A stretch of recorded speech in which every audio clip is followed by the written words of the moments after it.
I'm going to just speak quickly about my own journey. On the 30th of May this year, I'll be 37. No, wait. It's okay. I paused for drama. It wasn't for clapping. It was dramatic.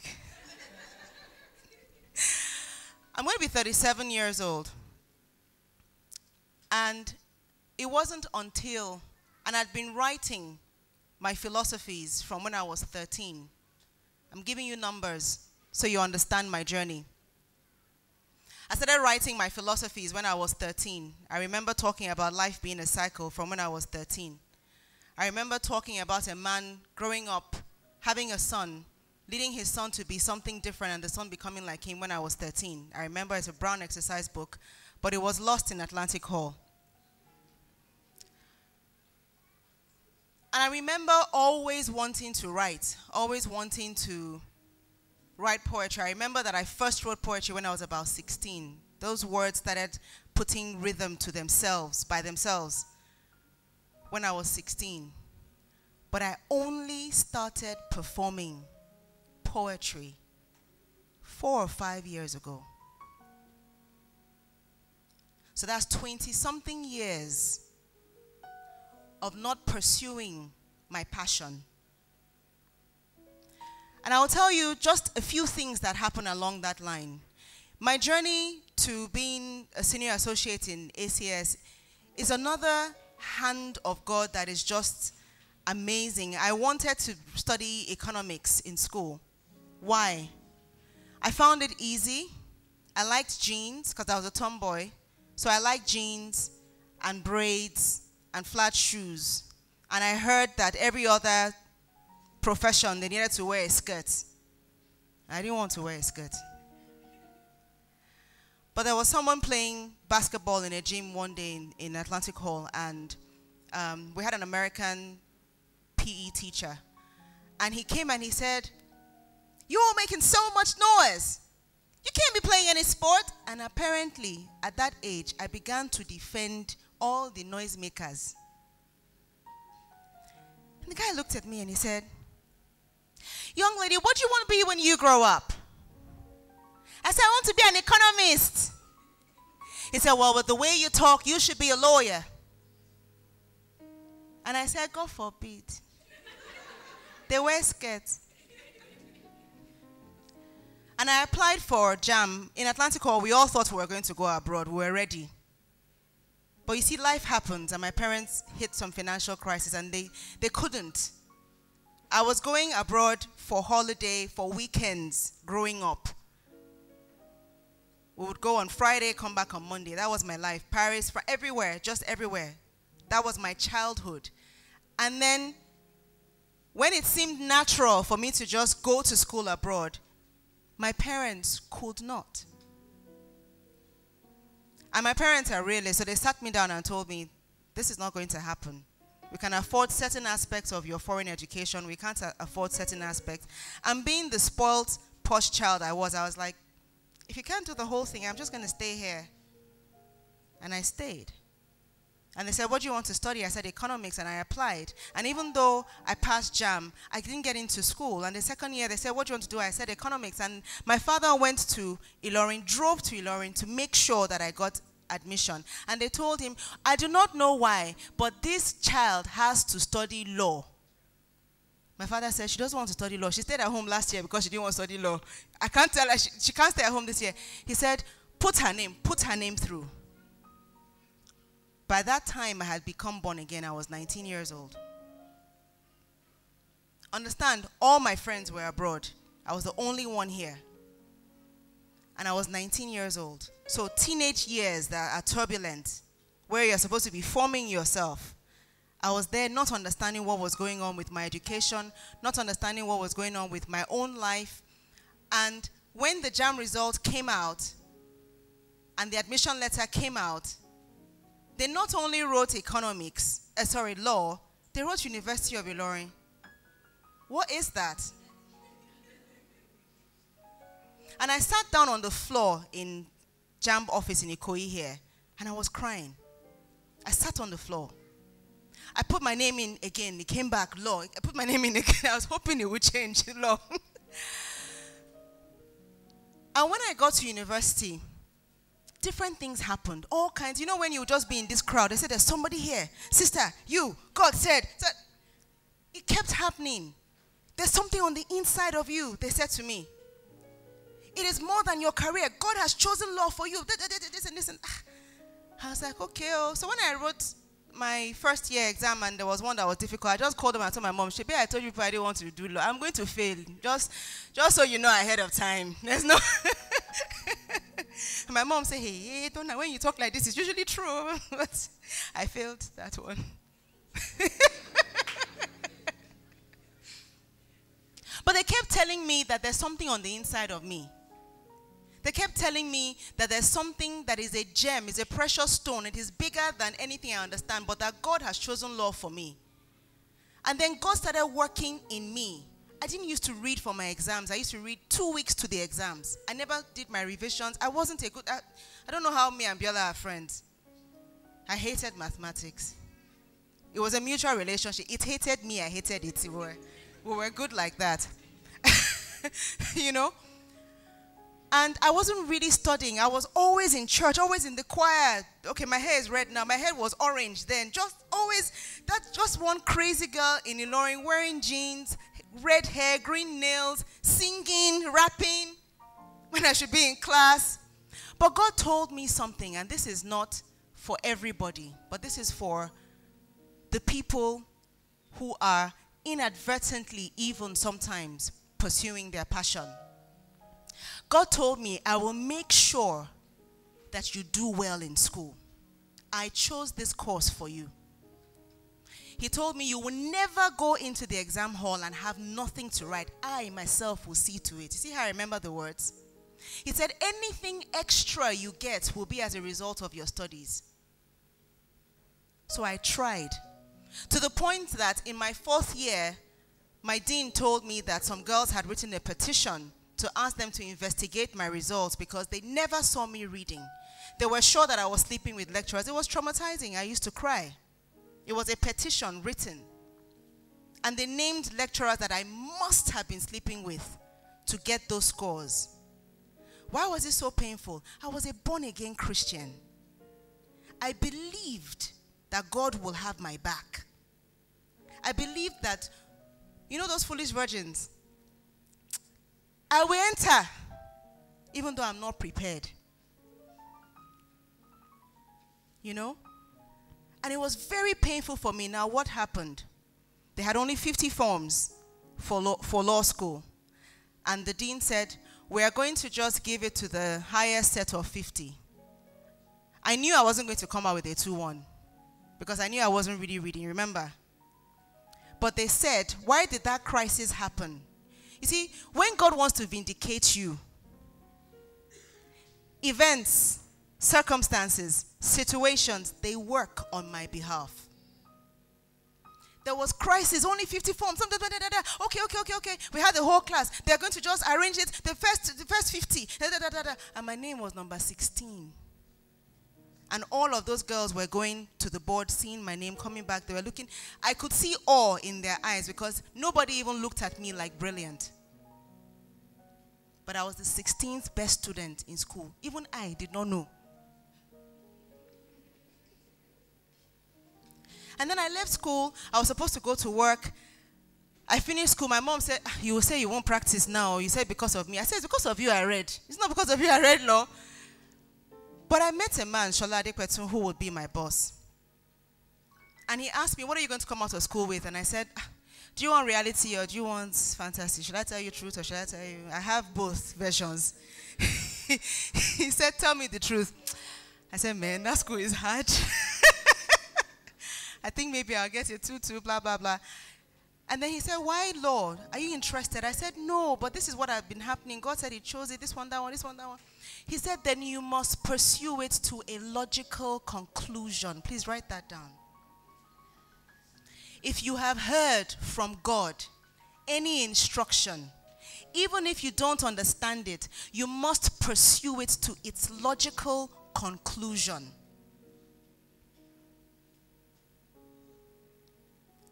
So from that simple word, with no interest in law, none whatsoever, I went on that journey to pursue it to its logical conclusion. In March this year, I have worked for that law firm for 12 years, pursuing it to a logical conclusion.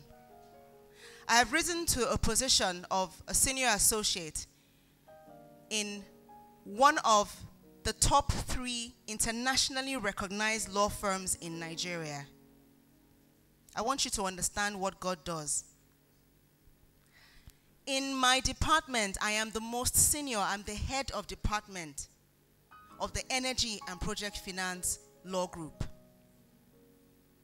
When the partners, sometimes when they want to make decisions, they call on me to bounce ideas off me because I'm an ideas person. It comes a dime a dozen.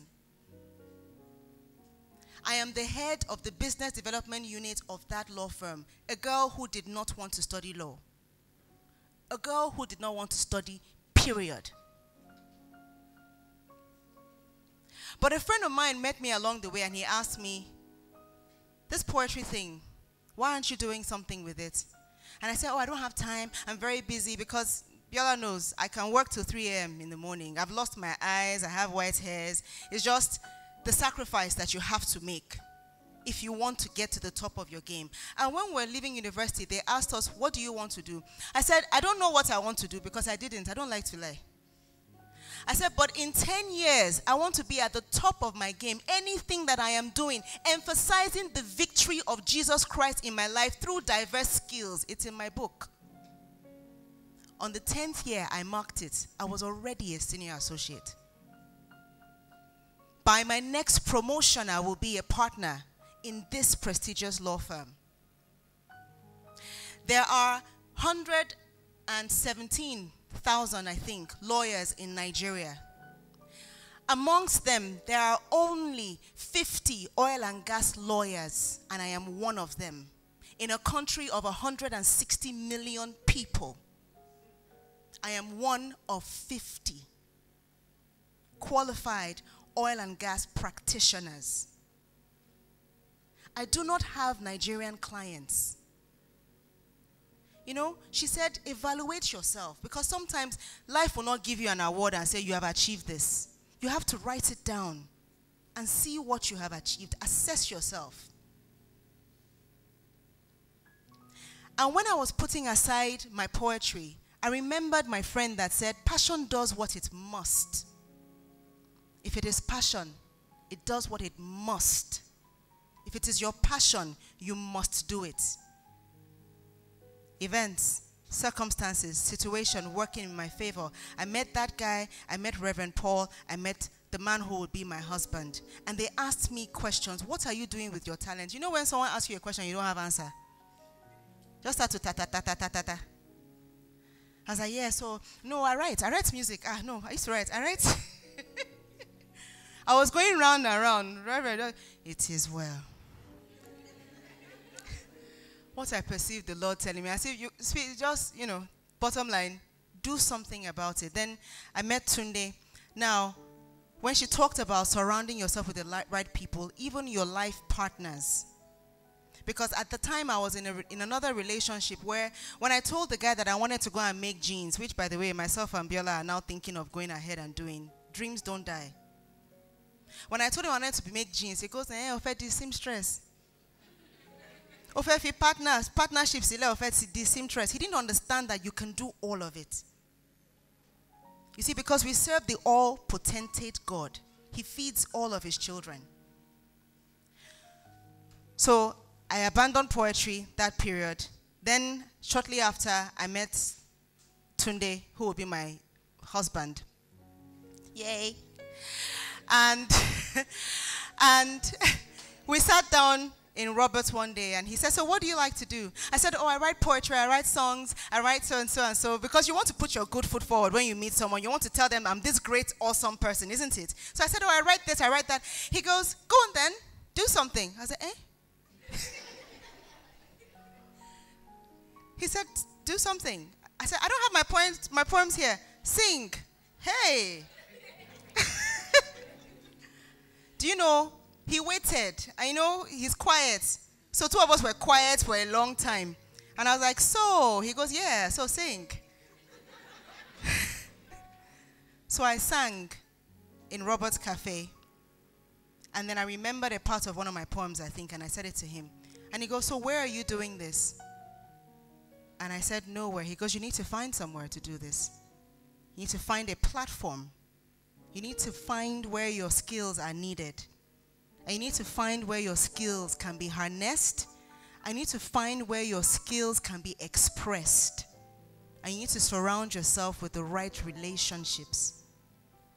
Tunde started following me every Thursday for over a year until I nearly killed him with poetry. To poetry clubs. And I started performing. And Reverend kept on asking me, what are you doing? And by that time, I was glad to be able to tell Reverend I was doing something. And Biola asked me, where's your album? You see, the right people around you, they won't let you be. They will hold you accountable to your gifts, to your calling, to your shining. And in 2012, I was announced as the best female spoken word artist in Nigeria.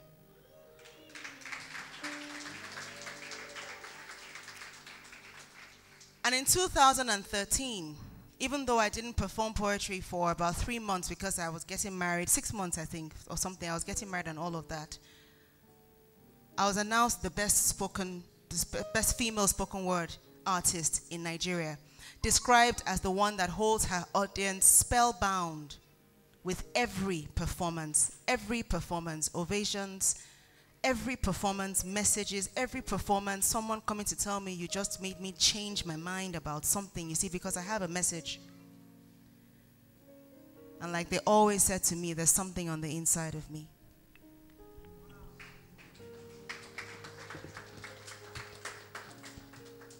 Hello?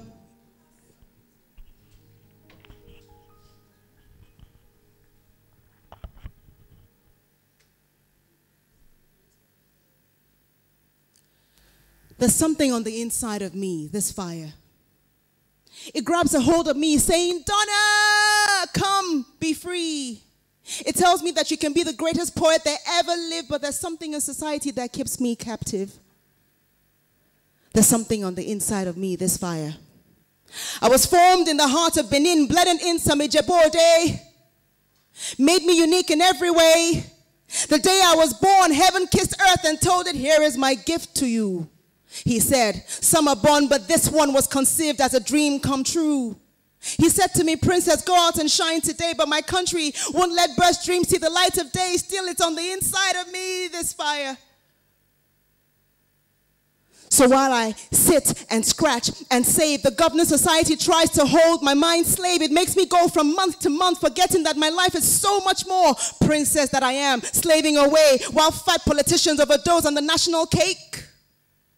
Cowards that they are, unable to stand when things burn bright, they leave for foreign lands. Still, it's on the inside of me, this fire.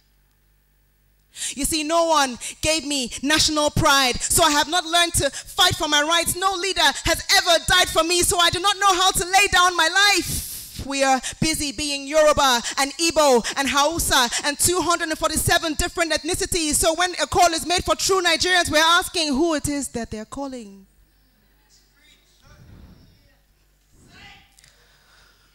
We are neither one mind nor one people. We think like persons, act like persons, and so we work for just one person. Welcome to the me society.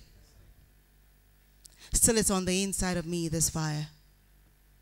Now I hear again that voice that spoke on the day that I was made, telling me to arise, to diversify and to believe, to return to the place where I was conceived, to the place of hope and of a certain peace, to the place of innocence before the pain of life set in. So from the dirt of me society I rise. From the dirt of dirt and bribery I rise. From the dirt of nothing to live for I rise. From the dirt of no one to fight for I rise. From the dirt of nothing to light for I arise.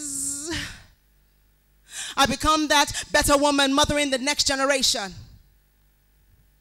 I am born a dream and lend my voice to heal this nation. I become better than society wants of me. Instead of I live for we, because it's on the inside of me, this fire. Join me, my brother, my sister, my friend. Believe in your dreams once again. Be determined to live this life, one life fulfilled. Destroy the seeds of doubt and self-deceit.